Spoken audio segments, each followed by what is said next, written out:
Vous écoutez Radio Lomé, il est 12h30.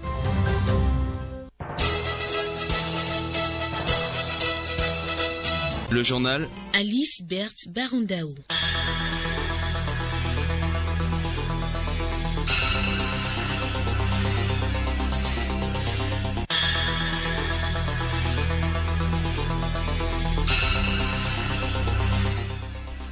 Mesdames, Mesdemoiselles et Messieurs, bonjour et bonne année à vous tous. Que la volonté de Dieu soit faite dans votre vie. Je suis heureuse de vous présenter la première édition de la mi-journée de cette nouvelle année. La planète célèbre le nouvel an 2021 sous le signe de la Covid. Les nouvelles vagues épidémiques ont obligé la majorité de la population mondiale à suivre les célébrations depuis leur domicile.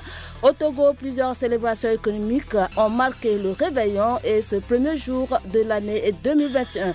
Le chef de l'État, Faure Eswazimina, a l'occasion à adresser ses vœux à ses concitoyens à travers un message. Comment bien s'alimenter pour une santé parfaite en ces périodes de fêtes de fin d'année? Pourquoi préférer les aliments locaux aux produits importés? Clarisse Tombité nous le dira dans son magazine. Au sport football, le Togo accueille du 5 au 18 janvier prochain le tournoi qualificatif de la zone UFOA B de la CAN U17 Maroc 2021. 7 nations prendront part à la compétition.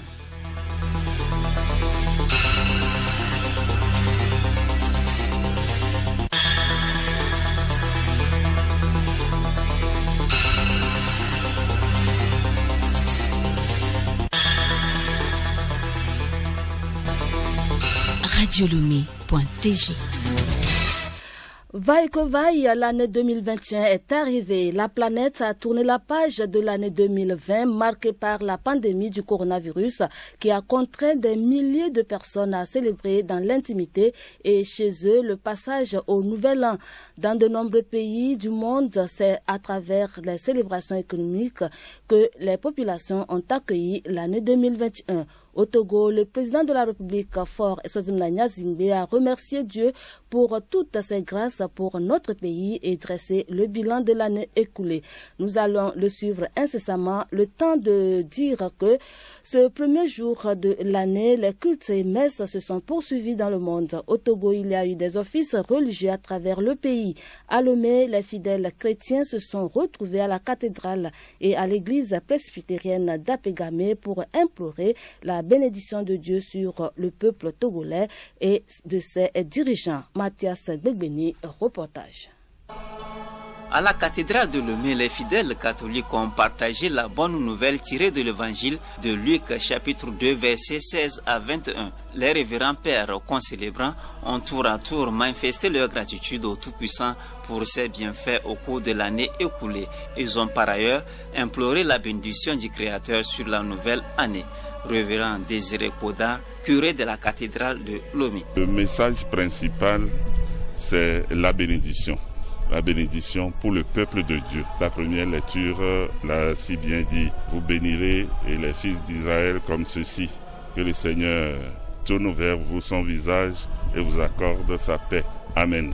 Nous sommes partis de ce message pour demander au peuple de Dieu d'entrer dans l'espérance.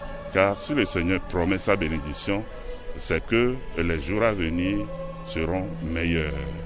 Voilà ce que nous avons dit au peuple de Dieu. À Pegame, le révérend pasteur Teko Aoku, s'inspirant du verset du jour tiré de l'évangile de Matthieu chapitre 25, versets 31 à 46, a exhorté les fidèles de l'église évangélique presbytérienne à se préparer à rendre compte au Seigneur. Voilà, nous vous le disions plus haut, le réveillon de la Saint-Sylvestre a été marqué au Togo par le message du président de la République, Faure Eswazimina Gnazingbe. Il a remercié Dieu pour toutes les grâces pour notre pays et dressé le bilan de l'année écoulée. Souvent, son message devait.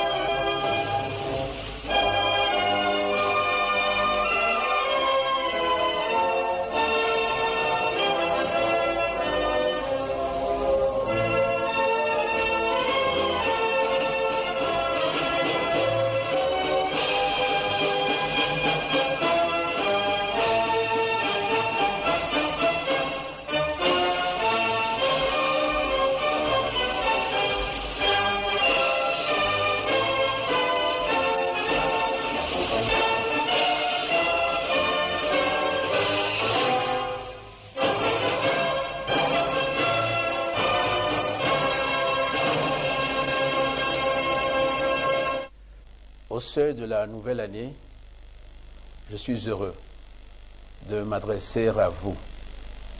Et en faisant le bilan du chemin parcouru, je veux rendre grâce à Dieu pour ses multiples bienfaits au profit de notre pays et de sa population. Je forme pour chacun et pour tous, sur le territoire national et à l'étranger, des vœux de santé, de paix et de bien-être pour la nouvelle année. J'ai aussi une pensée solidaire pour les familles éprouvées par la maladie et la séparation d'avec les êtres chers. Je salue pour leur engagement et leur sens du devoir les personnels de santé, les forces de défense et de sécurité et toutes les catégories professionnelles que les contraintes du métier tiennent éloignées des réjouissances en famille. Je rends hommage à nos compatriotes, illustres ou anonymes, qui ont achevé durant cette année la course terrestre, mais qui continuent de vivre dans notre mémoire collective et dans nos cœurs. Mes chers compatriotes, l'année 2020 a été essentiellement marquée au plan politique et sanitaire par deux événements majeurs.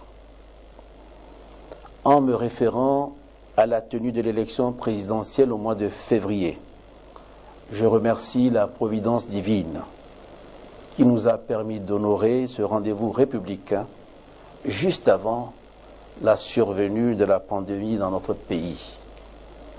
Je me réjouis de la bonne organisation de cette consultation et salue la maturité et la mobilisation du corps électoral qui a massivement exprimé son choix en toute liberté et responsabilité. Cette occasion me permet de vous réitérer mes profonds remerciements pour la confiance renouvelée et redire solennellement que je mesure chaque jour avec humilité et détermination ma responsabilité dans la conduite de notre pays sur la voie qu'il s'est choisie, celle d'un Togo en paix, d'une nation moderne avec une croissance économique inclusive. À ce stade, je voudrais partager à nouveau avec vous ma conviction que l'œuvre de développement national est nécessairement commune. Et c'est ensemble que nous devons l'aborder, car elle est beaucoup plus importante que toutes nos divergences d'approche ou d'opinion. Cette affirmation s'impose aujourd'hui à nous, avec d'autant plus d'acuité que la pandémie actuelle accentue les besoins, ébranle les certitudes et menace les équilibres. Mes chers compatriotes, l'année 2020 a été éprouvante à bien des égards. Avec l'irruption de la maladie à Covid-19 et ses multiples conséquences au plan sanitaire, économique et social, mais cette épreuve nous aura permis de mesurer la pertinence des efforts consentis durant les années antérieures pour bâtir une économie résiliente et développer des mécanismes d'inclusion sociale. Mais elle nous aura également rappelé combien nous serions vulnérables si nous ne veillions constamment à préserver et consolider nos acquis. Si nous avons pu faire face à la pandémie en limitant la propagation de la maladie et en atténuant les effets de la crise sur la vie économique et sociale, c'est grâce à l'engagement et au sens de responsabilité de tous. Le personnel de la santé, qui s'est retrouvé au-devant de ce front sans précédent, a fait montre d'un courage et d'une mobilisation exemplaire qu'il convient de souligner. Je voudrais donc l'exhorter pour les mois à venir à poursuivre avec le même engagement sa mission au chevet des patients pour préserver des vies, pour protéger les vies. Je salue également la mobilisation de la communauté internationale et exprime en votre nom notre reconnaissance à nos partenaires pour le soutien qu'ils nous ont apporté dans la mise en œuvre de notre plan de riposte contre la pandémie et ses conséquences socio-économiques. J'adresse également la gratitude de la nation à toutes les structures impliquées dans la riposte et à tous ceux qui, de près ou de loin, se sont mobilisés pour sensibiliser, pour aider et soutenir les populations partout sur l'étendue du territoire. Une lueur d'espoir pointe à l'horizon avec la découverte des vaccins.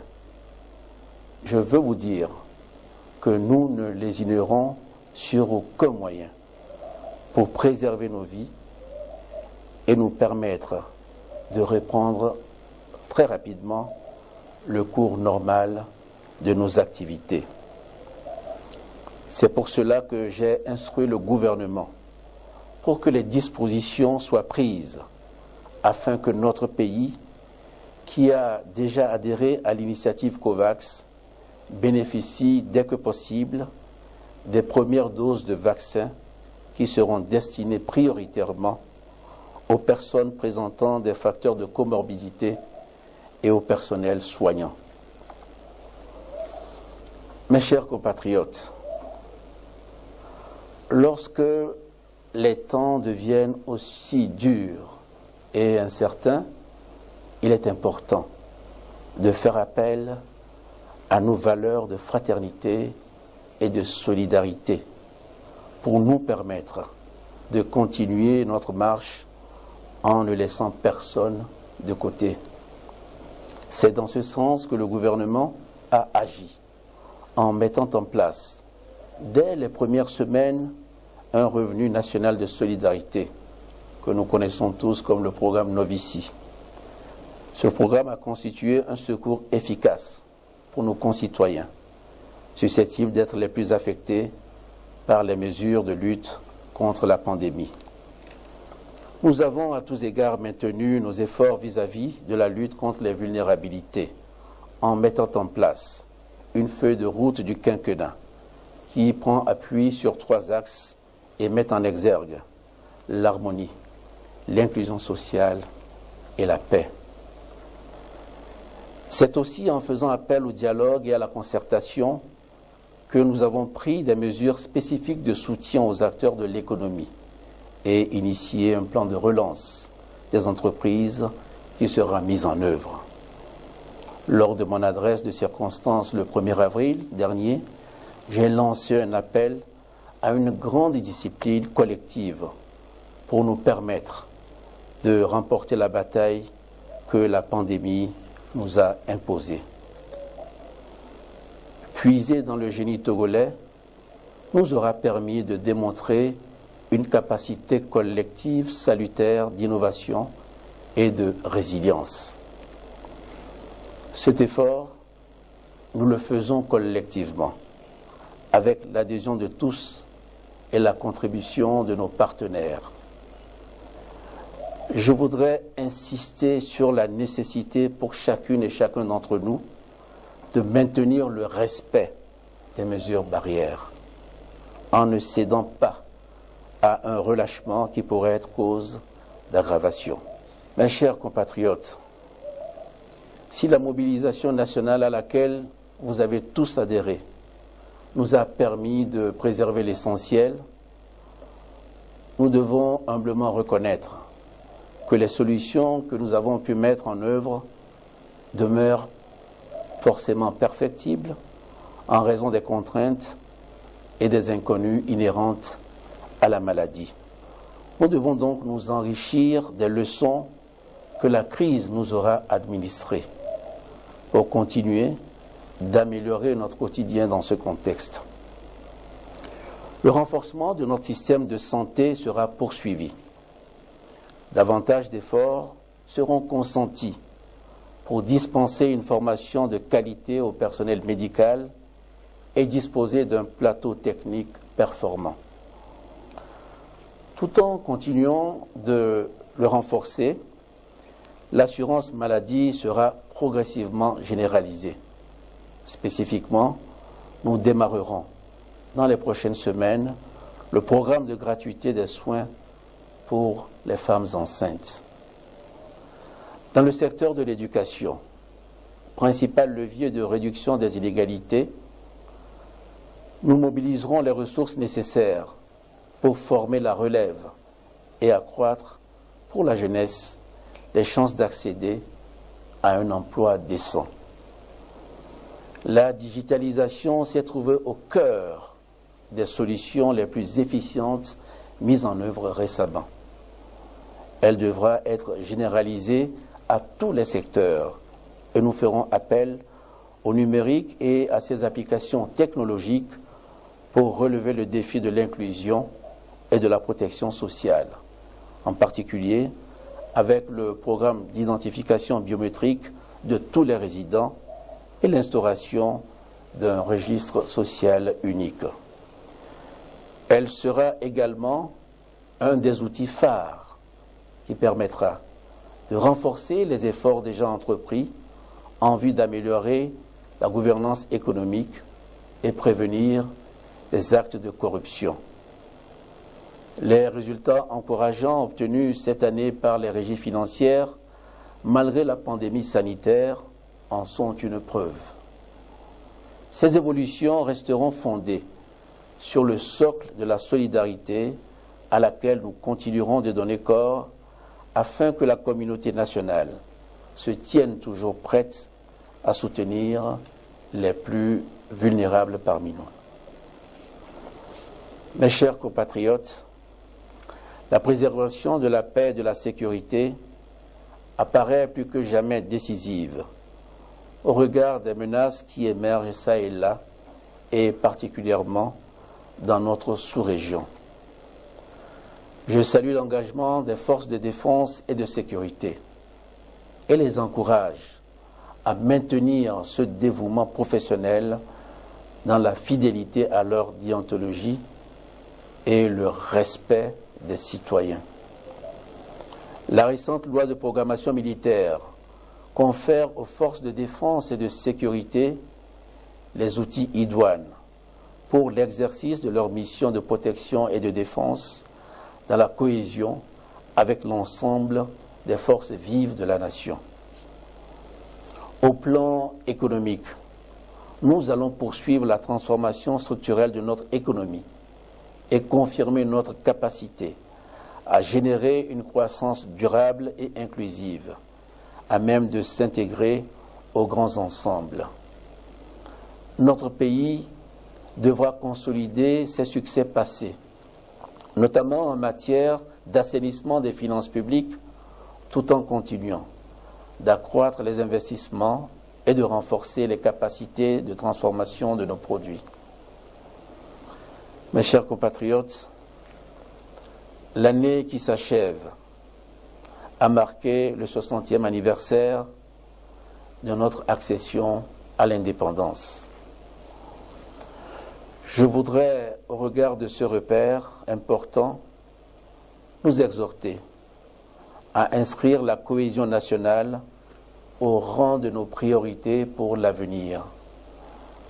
Retrouvons-nous autour de l'essentiel.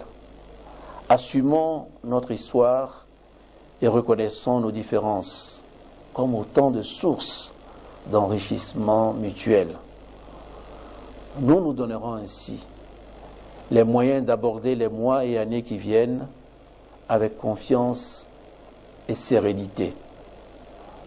Nous pouvons légitimement être fiers de nos atouts et en faire des avantages comparatifs pour hisser notre pays à la hauteur de nos ambitions de développement en dépit de l'impact de la pandémie actuelle.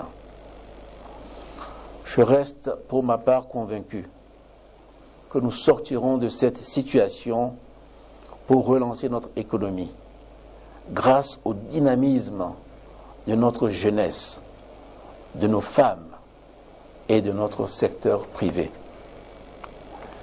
Puisse notre attachement à la cohésion nationale demeurer le fil conducteur qui nous permette de poursuivre résolument notre marche vers la prospérité partagée en 2021.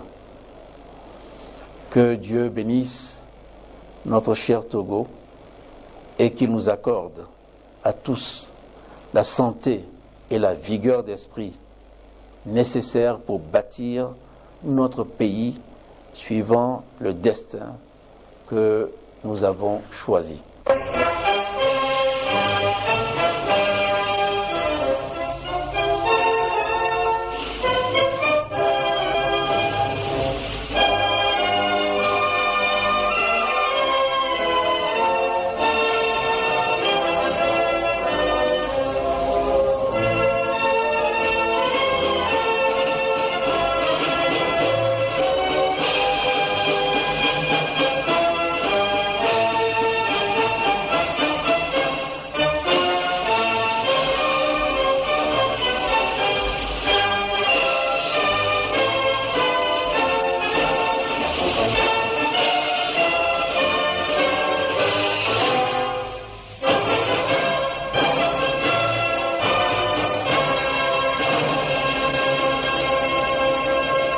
Vous suiviez à l'instant le message de vœu du président de la République, Forcezina Gnassingbé, vivement que ces souhaits du président fort soient exaucés pour le bonheur de tout le peuple togolais. Un rappel encore, c'est à travers des prières et cultes que le monde a accueilli la nouvelle année dans de nombreux pays. Au Togo, les fidèles catholiques et protestants ont pu se rendre dans les temples et églises pour prier. Ils ont rendu grâce au Créateur pour ses bienfaits au cours de l'année et remis la nouvelle année entre ses mains. À Lomé, à la cathédrale Sacré-Cœur de Jésus, c'est à travers une messe d'action de grâce que les fidèles catholiques ont accueilli la nouvelle année. Geneviève Pognon y était.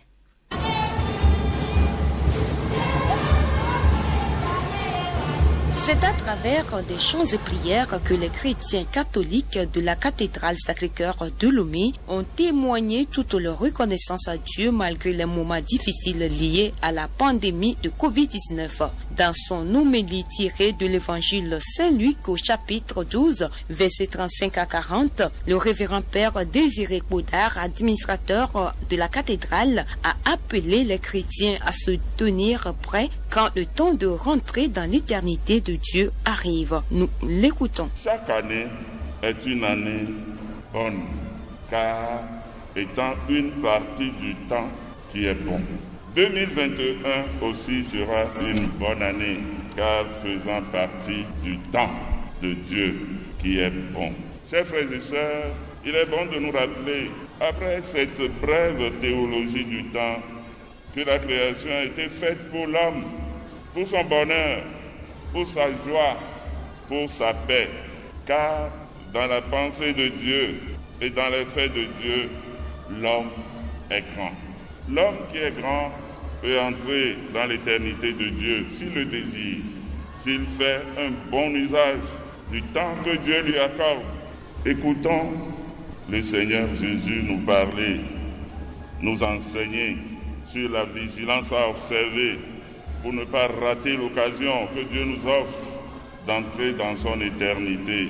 Même son de cloche à l'église évangélique presbytérienne du Togo, paroisse d'Apegame. Là aussi, les fidèles protestants ont rendu grâce à Dieu à travers des prières. Dans sa prêche tirée de l'évangile de Saint Matthieu au chapitre 2 du 13e au 15e verset, le pasteur Tekmo Aoukou a invité les fidèles protestants à vivre comme des enfants de Dieu et à s'aimer les uns les autres. Le message a pour thème « Tu es établi pour une vie sociale harmonieuse ». Pour que la vie soit belle, il faut que chaque cellule familiale connaisse l'épanouissement, le respect mutuel. La femme doit se soumettre à son mari, le mari doit aimer sa femme, les enfants doivent obéir à leurs parents. Et partant de là, ça rentre dans la société et vous verrez que la vie sera belle. Bien que les offices religieux se soient déroulés, les chrétiens ont vécu la traversée de la nouvelle année chez eux compte tenu des dispositions prises par le gouvernement pour limiter la propagation de la pandémie.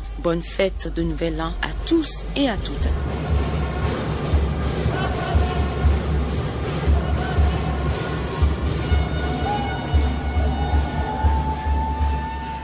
Merci à vous, Geneviève Pognon. Ce communiqué pour poursuivre cette édition, le ministre délégué auprès du ministre des enseignements primaires, secondaires, techniques et de l'artisanat, chargé de l'enseignement technique et de l'artisanat, porte à la connaissance des candidats admis au concours national, des enseignants fonctionnaires et du personnel administratif et qui n'ont pas toujours rejoint leur poste d'affectation qu'ils ont jusqu'au lundi 4 janvier 2021 pour prendre service. Passé ce délai, ils seront considérés comme démissionnaires et remplacés. Signé le ministre Koko Eke Odin. Nos séries de magazines se poursuivent. Les périodes des fêtes sont marquées par la bonne bouffe. Que manger, comment manger et pourquoi préférer nos produits locaux que les nourritures importées dans nos cuissons des plats de fête? Suivons plutôt ce magazine de Clarisse Tombité.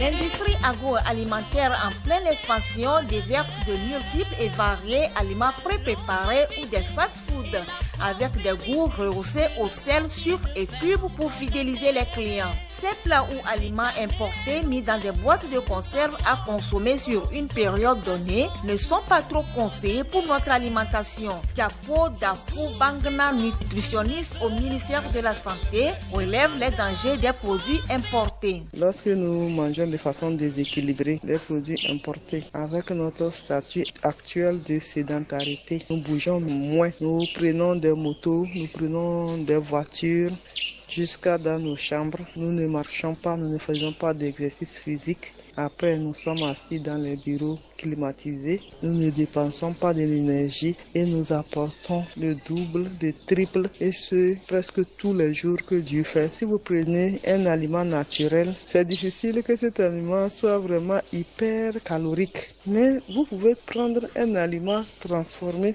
en une petite quantité qui va apporter plus de calories qu'un aliment naturel. Or, les aliments importés modifient la fonction digestive de l'homme, le métabolisme des aliments dans l'organisme. Les produits importés peuvent manufacturer, peuvent transformer leur digestion. Et nous allons être dans un cercle vicieux où on a toujours envie de manger et on peut ouvrir la porte à l'obésité par exemple. Nous tirons plusieurs avantages à consommer les produits naturels et bio produits chez nous. D'ailleurs, le ministère en charge de la consommation locale en octobre dernier a convié toute la population à consommer les produits made in Togo. Ils sont propres à la santé et rehaussent l'économie du pays. Ce message a été bien compris. Quelques Togolais s'expriment sur leur choix d'utiliser les produits locaux au cours de ces fêtes. C'est bon de consommer notre produit parce que ça vient de chez nous-mêmes. Je préfère ça que ceux d'Europe parce que la santé est garantie. En cette période de fête, je donne un conseil comme les gens n'ont qu'à préférer de consommer nos produits locaux. Moi-même, je ne mange pas les produits. Il y a maladie Ici, chez Blanc aussi, on ne mange pas ça. Mais on a amené ça chez vous les Africains. Pour le bien de notre santé, on pouvait manger ameba, koklo, doevi, bébé, aguissan, etc. Nous devons manger les aliments locaux, sans engrais, bio. C'est bon de consommer les produits locaux parce que le produit que ton pays produit, il faut que tu consommes ça. C'est toi qui vas donner la valeur de ce que ton pays produit. Je mange les produits de mon pays. Il faut que je reste dynamique. Il faut que nous restons en bonne santé. Que la population togolaise consomme le produit de notre pays. Made in Togo. Je consomme produits togolais. C'est pour cela que je suis en joie. Consommer produits étrangers là, c'est pas bon. Pour le Togo, c'est super. Pourquoi importer ce que nous pouvons produire sur place? Il faut démystifier ce qui est de l'étranger. Parce que bon Dieu a très bien fait la nature. J'encourage mes concitoyens à consommer les produits locaux en remplacement de ceux qui sont importés et qui coûtent plus cher. Nous voyons bien que les produits locaux regorgent de beaucoup de potentialités nutritives par rapport à d'autres. Ils sont donc indispensables pour notre santé, d'où la nécessité de les préférer surtout en ces périodes de fête. Retrouvons Chapo Dapou pour des conseils. Le jour de fête, l'organisme n'est pas devenu artificiel et ses besoins n'ont pas changé. Et je donne souvent l'exemple des véhicules. Nous avons des véhicules essence, nous avons des véhicules diesel, par exemple. Le jour de fête, vous ne pouvez pas prendre votre véhicule qui est diesel pour aller mettre de l'essence pour dire que c'est parce que c'est le jour de fête. Donc les besoins dont l'organisme a besoin tous les jours sont les mêmes, que ce soit le jour de fête ou bien le jour de non-fête. Il y a un équilibre à respecter. Le jour de la fête, la viande doit être d'abord bien cuite. D'abord, il faut vérifier l'état de l'animal même. Il ne faut pas aller prendre un animal malade et qu'on dit, bon, comme il est malade, il veut le terminer. Le jour de fête, non. Et donc, prenez une petite quantité le jour de la fête et vous gardez le reste pour en faire des fêtes tous les jours. C'est plus avantageux que de mettre une bassine de viande le jour de fête et de s'asseoir pour manger. Ça donne vraiment des perturbations, des complications au niveau de la digestion et de la transformation. Et des fois, on ne connaît pas l'état de nos reins. Des fois, il y a des reins qui sont agressés par des médicaments. Chaque jour, on prend des médicaments, des choses chimiques, des choses toxiques. Et nos reins sont fatigués et nous sommes là, nous ne le savons pas. Et on peut ouvrir, par exemple, la porte à une insuffisance rénale aiguë. Vous allez voir tout juste après la fête que la personne n'urine pas, n'arrive pas à uriner. Et si on ne fait pas attention, ça peut se compliquer. Pour pérenniser notre santé, consommons local pendant les fêtes et même tous les jours après les fêtes. N'oublions pas aussi de respecter les mesures barrières toujours et toujours. Bonne et heureuse année à tous.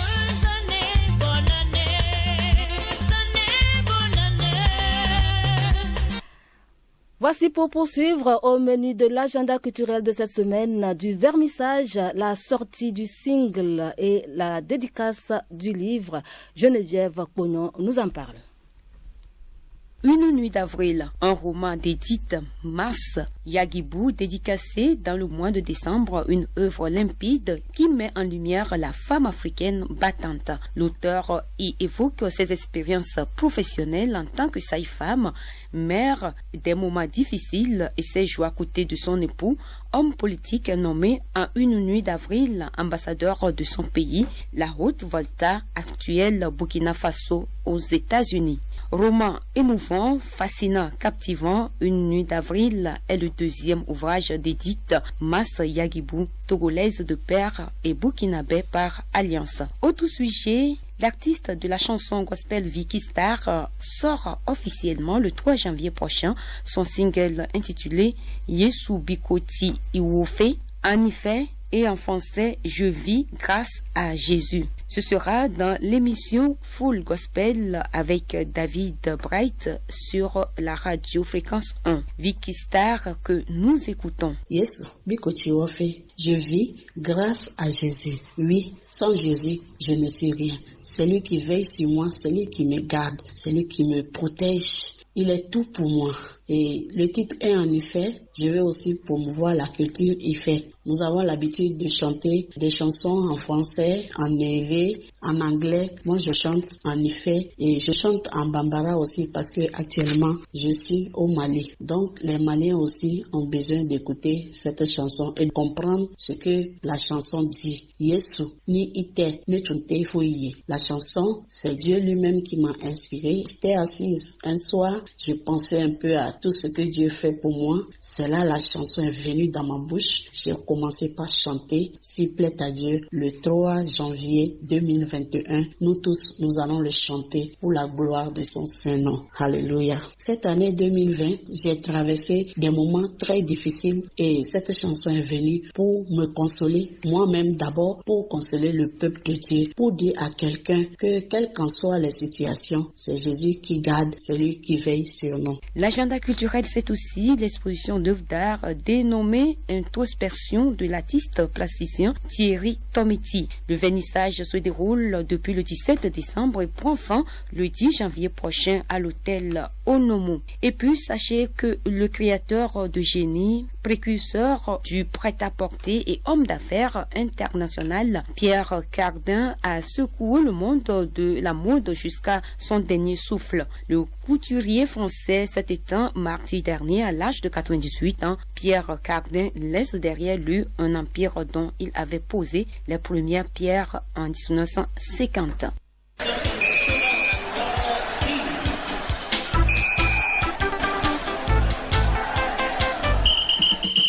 Nous parlons sport à présent, sport football en Angleterre. Le Boxing Day continue son petit bonhomme de chemin avec au programme de belles affiches à suivre ce week-end. Pendant ce temps, au plan national, Lomé, la capitale du Togo, abrite du 5 au 18 janvier prochain le tournoi qualificatif de la zone UFOA-B de la CAN U17 Maroc 2021. 7 pays sont attendus. Sylvain Bassavi, plus de précision. Effectivement, le tournoi qualificatif de la zone UFOA-B de la CAN U17 Maroc 2021 aura lieu à Lomé du 5 au 18 janvier prochain. Cette nation, à savoir le Bénin, le Niger, le Burkina Faso, le Ghana, le Nigeria, la Côte d'Ivoire et le Togo prendront part à la compétition. Le Togo, pays hôte, et le Niger s'affronteront le mardi 5 pour le compte du match inaugural au stade de Kégué à 16h. La seconde rencontre du jour mettra aux prises le Bénin et le Burkina Faso à 19h. CHAN Cameroun 2021, la troisième et dernière phase des préparatifs des épreuves locaux débute ce week-end et sera sanctionnée par 2 matchs amicaux internationaux. Logé dans la poule C, le Togo participe pour la première fois au championnat d'Afrique des Nations qui aura lieu du 16 janvier au 7 février prochain au Cameroun. Football toujours, le Boxing Day se poursuit en Angleterre. Les affiches du week-end se présentent comme suit. Crystal Palace a pour adversaire Sheffield United. Face à face entre West Brom et Arsenal en bonne dynamique en ce moment de Boxing Day. Dimanche, Burnley sera face à Fulham. Newcastle United en découdra avec Leicester. Et puis à 16h30, gros duel entre Chelsea et Man City. Dossier transfert pour refermer cette page des sports. L'ancien milieu de Saint-Etienne, Freddy Guarin, âgé de 34 ans, revient dans son pays natal, la Colombie. Il s'est engagé hier jeudi avec Millonario. Il faut signaler que la durée du contrat n'a pas été précisée.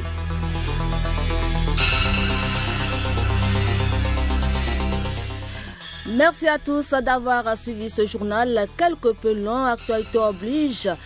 La planète célèbre ce vendredi le nouvel an 2021 sous le signe de la Covid-19. Continuons de nous protéger contre le coronavirus.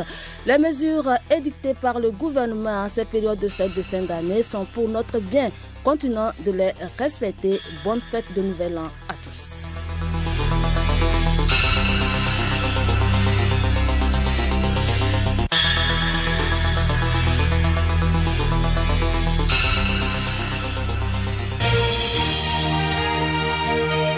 Radio Lomé, boîte postale 434, email radiolomé@radiolomé.tg.